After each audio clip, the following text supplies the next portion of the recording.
আসসালামু আলাইকুম। আপনারা সবাই কেমন আছেন? আশা করছি সবাই অনেক ভালো আছেন। তাহলে চলুন শুরু করি।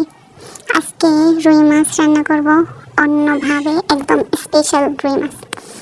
এত মজা লাগছে এই মাছ রান্নাটা, কি যে বলবো আপনাদের, বলে বোঝাতে পারবো না। সত্যি এই মাছ হলে আর কোনো এক্সট্রা তরকারির প্রয়োজন নেই, সত্যি কথা। তার জন্য প্রথমে কি করেছি জানেন? বলছি। প্রথমে ব্লেন্ডার জারের মধ্যে পেঁয়াজ কুচি, কাঁচামরিচ কুচি, তারপর টমেটো দিয়ে দিয়েছি, দিয়ে একটু পেস্ট করে নিয়েছি। পেস্ট করার পর কি জানি দিয়েছি, ধনিয়া পাতা অনেক বেশি করে, আর কি এত বেশি না, আপনাদের যতটুকু প্রয়োজন দেবেন। ধনিয়া পাতা দিয়ে ভালোভাবে ব্লেন্ড করে নিয়েছি। ব্লেন্ড করে নেওয়ার পর আমি রুই মাছটাকে হলুদের ভালো করে আর কি লেবু দিয়ে ধুয়ে পরিষ্কার করে হলুদের ফাঁকি, মরিচের ফাঁকি, সামান্য আদা রসুন বাটা দিয়ে ম্যারিনেট করে আধা ঘন্টার মতো রেখে দিয়েছিলাম।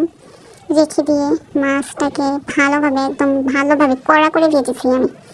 আমার হাজব্যান্ড একটু মাছ কড়া করে না ভাজলে খেতে চায় না, আর আমার কাছেও ভালো লাগে না, এই জন্য মাছগুলোকে কড়াভাবে ভেজে নিয়েছি।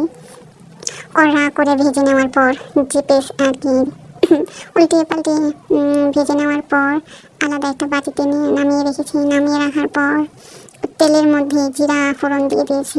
আমি কিন্তু প্রায় সব খাবারের মধ্যে জিরা ফোড়ন দিই। আমার জিরা ফোড়ন দিলে না আর কি খাবারের টেস্টটা অন্যরকম হয়ে যায়, অন্যরকম একটা সুঘ্রাণ আসে আর কি, আমার অনেক ভালো লাগে। তো জিরা ফোড়ন দেওয়ার পর যে মশলাটা আমি ব্লেন্ড করে রেখেছিলাম ওই মশলাটা দিয়ে দিয়েছি তেলের মধ্যে দিয়ে ভালোভাবে কষিয়ে নিয়েছি। আমি অনেকক্ষণ কষিয়ে নেওয়ার পর এখানে আমি হলুদের গুঁড়ো আর কি, মরিচের গুঁড়ো দিয়ে দিয়েছি।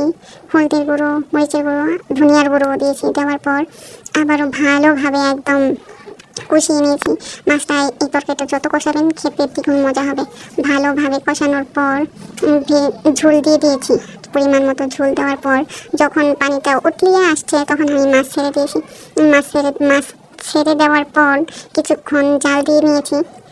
জাল দিয়ে নেওয়ার পর আস্ত কাঁচামরিচ দিয়ে দিয়েছি 3টা নাকি 2টা, খেয়াল নেই এত, ওইরকমই।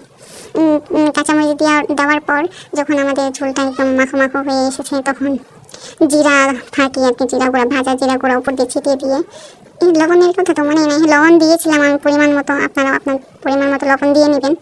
তো এই তো হয়ে গেল আমাদের আজকের স্পেশাল রুই মাছ রেসিপি। বাড়িতে একবার হলেও, মুখে এখন লোল পড়ছে আমার, বাড়িতে একবার হলেও মাছটি ট্রাই করবেন আপনারা। ধন্যবাদ সবাইকে। আসসালামু আলাইকুম।